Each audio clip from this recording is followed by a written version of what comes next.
पुरुषं पुरुषऋषभः सुख दुख सुखम धीरम सो अमृतत्वाय कल्पते। ऐसे पुरुष श्रेष्ठ अर्जुन जो पुरुष सुख तथा दुख में विचलित नहीं होता और इन दोनों में संभाव रखता है, वह निश्चित रूप से मुक्ति के योग्य है। अब वो करे, हे पुरुषों में श्रेष्ठ, क्योंकि तुम ऐसे कोई छोटे मोटे खानदान के नहीं हो, इतने उच्च कुलों में तुम्हारा जन्म हुआ है, तुम पुरुषों में श्रेष्ठ हो, तुम्हारे अंदर सारे सद्गुण हैं। तो इसलिए जो पुरुष सुख दुख में विचलित नहीं होता, इन दोनों में संभाव रखता है, वह निश्चित रूप से मुक्ति के योग्य होता है। कहते धीरा, धीर व्यक्ति किसे बोलते हैं? जो समभाव में रहता है। थोड़ा सा सुख हुआ उछलता नहीं है, थोड़ा सा दुख हुआ विचलित नहीं होता, दोनों में सम अवस्था में रहता है। चाहे सुख है या दुख है, वो देखता है कि सब कुछ भगवान का दिया हुआ है। अगर दुख आया तो कहेगा मैंने ऐसे कर्म किए होंगे कुछ, उसके फलस्वरूप मेरे साथ ये परिस्थिति बनी है, थोड़े दिनों में हट जाएगी। अगर सुख आ गया तो भगवान की कृपा है, उन्होंने मुझे ये दे दिया, मैं इसके लायक नहीं था, लेकिन फिर भी उन्होंने मुझे ये सब प्रदान किया।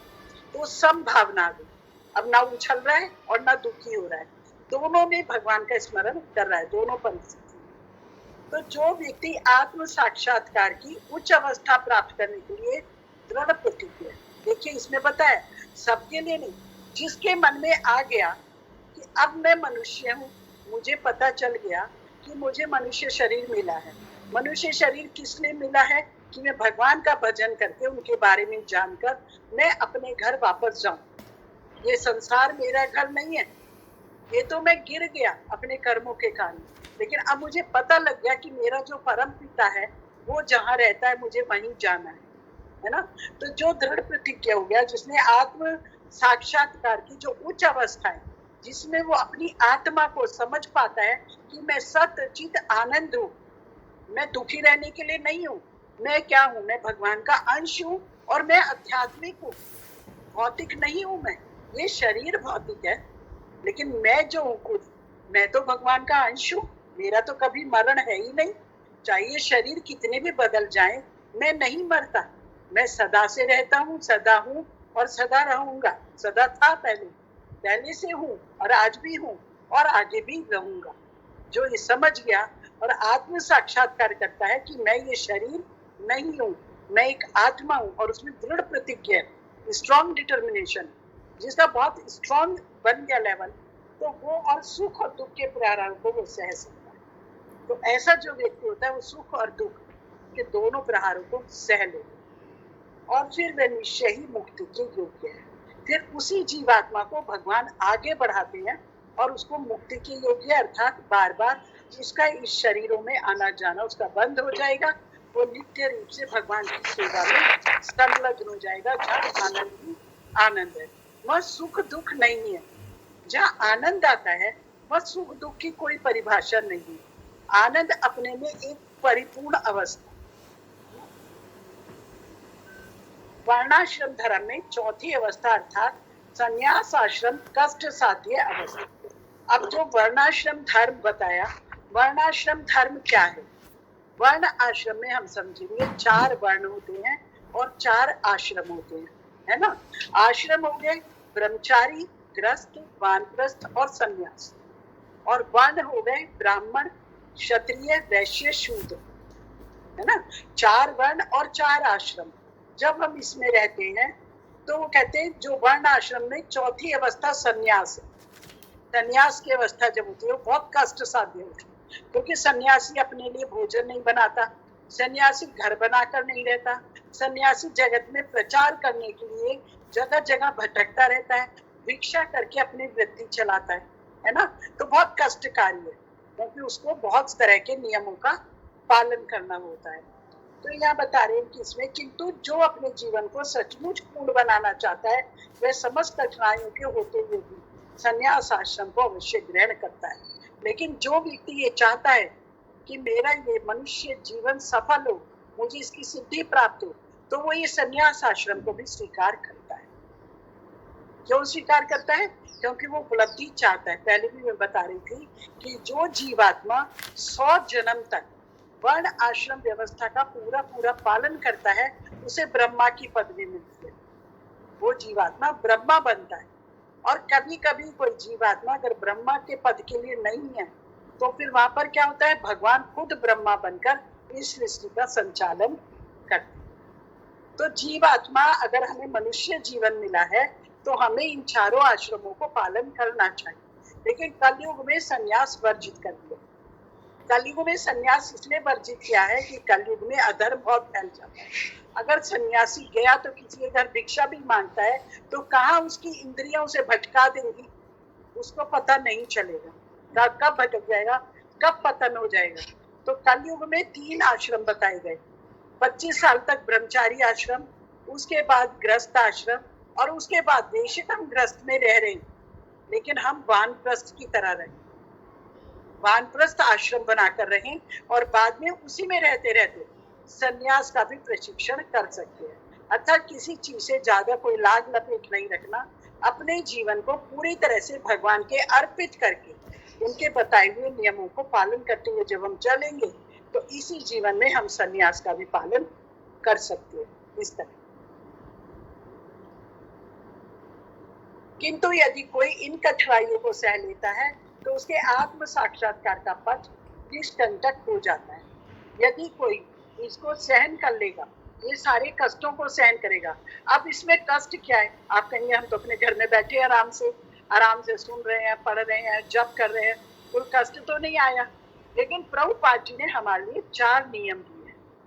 उन नियमों को करना है, एकादशी व्रत का पालन करना है, तो आजकल के, और सुबह उठकर स्नान करना है। तो आजकल के जीवन में यही बहुत बड़ी तपस्या है, यही बहुत बड़ी तपस्या। सर्दी के समय पर सुबह जल्दी उठकर स्नान करना और फिर 16 माला कम से कम, ज्यादा तो कितनी भी करें लेकिन कम से कम 16 माला जप एक दिन में अवश्य करना चाहिए। क्यों? क्योंकि हमने भगवान से गर्भ में वादा किया था कि श्वास श्वास पर तुम्हारा नाम जाप करेंगे। और अप्रोक्सीमेटली एक व्यक्ति 25 से 28 हजार बार श्वास लेता है। एक दिन में 25 से 28 हजार तक श्वास लेता है। जैसे जो योगी लोग होते हैं वो जरा धीरे धीरे श्वास लेते हैं, जो हमारे जैसे कर्मी होते हैं श्वास फूल जाते हैं, जल्दी जल्दी जल्दी जल्दी तेजी तेजी चलते हैं, तो उससे भी श्वास फूलती है और जल्दी जल्दी श्वास लेने की प्रक्रिया हो जाती है ना। तो उसमें हम समझो जल्दी जल्दी ले रहे तो 28,000 श्वास ले लेते हैं। तो ये बताए कि अगर हम ये हरे कृष्ण महामंत्र का जप करते हैं तो 16 माला करने पर 25,000 बार भगवान का नाम इसमें आ जाता है।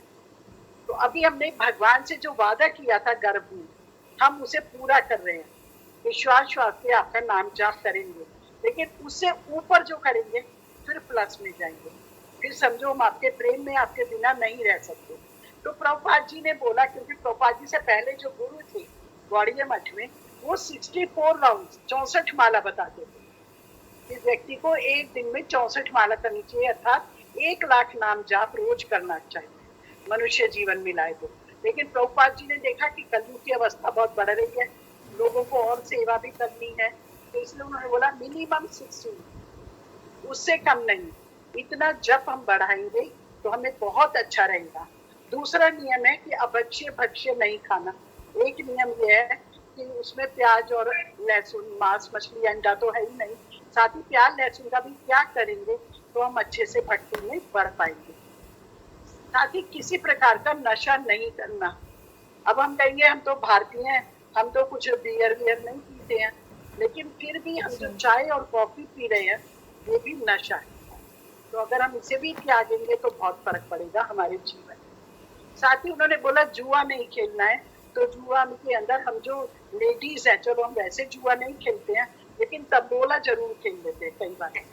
कोई भी प्रोग्राम होता है, कुछ होता है तो तंबोला खेलते हैं, वो भी एक जुआ है। मतलब गेम नहीं, मतलब इसको गेम नहीं कह सकते, मतलब ये गेम नहीं कह सकते। 20 रुपए इसको गेम नहीं कह सकते। बहुत खेलती है। तंबोला होगा जब इसमें हम पैसा ना रखें, लेकिन तंबोला में सभी पैसा रखते हैं। मेरे 20 रुपए उसकी जेब में चले गए, अगली बार कब मेरे वापस आएंगे, दिमाग में वो बना रहता है। अरे दूसरे के पास 40 रुपया चला गया, 60 रुपया चला गया, कब निकाले, चल भाई पार्टी दे, तूने पैसा कमा दिया। तो हमारा ध्यान कहाँ हुआ? पैसे में। तो इसलिए उसको भी, ये भी एक प्रकार का जुआ है। कोई लॉटरी का टिकट नहीं खरीदना और शेयर मार्केट में नहीं जाना, ये भी जुआ है। है ना। हम कहेंगे हमारे देश में तो कैसीनो नहीं है, हम जुआ नहीं खेल रहे, लेकिन ये भी जुआ है। मनी माइंडेड होना ये जुआ है। साथ ही इलिसिट सेक्स, तो अपने पति पत्नी के साथ भी मर्यादित जीवन में रहना है, और पर पुरुष पर स्त्री को तो सोचना भी नहीं है। तो ये 4 नियम, तो कहते हैं कि ये भी एक तरह का वो है। अगर हम 4 नियम का पालन कर रहे हैं और 16 माला जप कर रहे हैं, तो समझो ये कलयुग में हम तपस्या कर रहे हैं, हम वानप्रस्थी जीवन जी रहे हैं, हम सन्यासी जीवन जी रहे हैं, कि सारा कुछ ठीक है। युक्त वैराग्य, रूप गोस्वामी ने बोला युक्त वैराग्य लीजिए।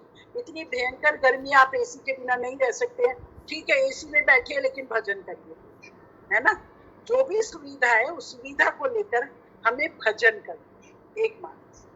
तो इसलिए ये भी आजकल के उसमें एक तपस्या माना गया आजकल के समय में। तो प्रभुपाद जी ने बोला जो इसको कर रहा है, साथ ही इसमें प्रभुपाद जी बता रहे हैं किंतु यदि कोई इन कठिनाइयों को सह लेता है तो उसके आत्म साक्षात्कार का पथ निष्कंटक हो जाता है। अब जो इन नियमों का पालन कर रहा है, इस तरह जप कर रहा है, तो अब उसका जो आत्म साक्षात्कार करना है, अब उसके मार्ग में कोई रुकावट नहीं आएगी, क्योंकि उसने अपने मन को साध लिया। क्या खाना है, क्या नहीं खाना है, कहाँ जाना है, कहाँ नहीं जाना है, क्या बोलना है, क्या नहीं बोलना है, डू एंड डोंट्स का पूरा पालन कर रहा है। तो उसने अपने मन को साध लिया, अपने मन रूपी लगाम को खींच लिया। तो ऐसा जीवात्मा मुक्ति प्राप्त कर सकता है बाद में। अतः अर्जुन को क्षत्रिय धर्म निर्वाह में दृढ़ रहने के लिए कहा जा रहा है। भले स्वजनों या अन्य प्रिय व्यक्तियों के साथ युद्ध करना कितना भी दुष्कर क्यों ना हो। अर्जुन को भी लग रहा है मेरे प्रिय व्यक्ति सामने खड़े कुछ भी है, लेकिन तुम क्षत्रिय हो तो तुम्हें युद्ध करना ही होगा। भगवान चैतन्य ने 24 वर्ष की अवस्था में ही संन्यास ग्रहण कर लिया था। यद्यपि उन पर आश्रित उनकी तरुण पत्नी तथा वृद्धा माँ की देखभाल करने वाला अन्य कोई नहीं था। चैतन्य महाप्रभु जब स्वयं कृष्ण इस धरा धाम पर आज से 550 साल पहले प्रकट हुए, उन्होंने लीला करके दिखाई। कुल अभी उनकी यह मात्र जो संसार की आयु थी वो 24 वर्ष थी, लेकिन उन्होंने उस समय पर संन्यास ले लिया, क्योंकि लोग अपराध कर रहे थे उनके प्रति। तो उन्हें लगा एक सन्यासी के प्रति लोग अपराध नहीं करेंगे, तो उन्होंने क्या करा, अपनी जो लक्ष्मी देवी थी उनके साथ, उनको भी छोटा, एक वृद्धा माँ थी, कोई देखभाल नहीं था, लेकिन उन्होंने दोनों का त्याग कर दिया और अपने संन्यास धर्म का पालन किया। तो भी उच्च आदर्श के लिए उन्होंने संन्यास ग्रहण किया और अपने कर्तव्य पालन में स्थिर बने। भव बंधन से मुक्ति पाने का यही एकमात्र उपाय। प्रभुपाद जी की एक विशेष बात है, पूरा तात्पर्य लिखते हैं और उसमें बाद की जो लाइन होती है लास्ट वाली, उसे पूरे का निचोड़ निकाल देते हैं, सार वस्तु क्या है। उन्होंने बोल दिया कि अगर भव बंधन से मुक्ति चाहते हैं तो यही एकमात्र उपाय है कि हम अपने आप को नियमों में बांधें। नियम में बांधेंगे, कुछ निश्चय करेंगे, दृढ़ निश्चय करेंगे, तब हम उस मार्ग पर चलने के अधिकारी बन पाएंगे। ये नहीं कि कुछ भी खाते रहे, कुछ भी करते रहे, सोते रहे और भगवत प्राप्ति हो जाएगी, नहीं, उसमें नहीं। भगवत प्राप्ति के लिए हमें प्रयास करना होगा। उस प्रयास के लिए हमें कुछ नियम का पालन करना है और जप करना है पूरी तरह से। मुख्य बात है जप। जितना जप करते जाएंगे उतना उतना हमारे अंदर ही, हमारे हृदय के अंदर ये ज्ञान आता चला जाए। देखिए इन दोनों का संबंध है। यदि हम जप करते हैं तो हमें भगवत गीता बहुत अच्छे से समझ में आती है, और अगर हम भगवत गीता बहुत अच्छे से पढ़ते हैं तो बहुत अच्छे से जप कर पाते हैं, है नहीं। दोनों का संबंध है। अगर हम भगवत गीता को समझना चाहते हैं तो हमें जप अच्छे से करना है। चाहे आप शुरुआत में अभी 4 ही माला कर रहे हो, 2 ही माला कर रहे हो, लेकिन बहुत अच्छे से कर रहे हो, तो ये भगवत गीता का इतना गूढ़ ज्ञान है, हम अच्छे से समझ पाएंगे, है ना। और जब भगवत गीता को अच्छे से समझ रहे हैं तो जप में प्रेम बढ़ रहा है, फिर होता है कि हाँ जप करें अच्छे से बैठकर। तो दोनों एक दूसरे के पूरक हैं। जैसे कहते हैं कि भगवान की कृपा से हमें गुरु मिलते हैं और गुरु की कृपा से हमें भगवान मिलते हैं, दोनों एक दूसरे के पूरक हैं। जब भगवान हम पर कृपा करते हैं तो किसी भक्त से मिलवा देते हैं, कोई भक्त मिल जाता है जो हमें आगे हमारा मार्गदर्शन करने लगता है, और जब वो मार्गदर्शन करता है अच्छे से और हम उस मार्ग पर चलते हैं तो हमें भगवान मिलते हैं। सही बात, दोनों एक दूसरे के बिल्कुल सही पूरक बात है जी। हैं। इसी तरह से हमें आगे चलना है। चलो ठीक। हरे कृष्ण हरे कृष्ण हरे हरे कृष्ण कृष्ण कृष्ण कृष्ण कृष्ण हरे हरे हरे हरे, हरे हरे राम राम हरे हरे राम राम राम राम राम राम राम हरे हरे हरे। हरे।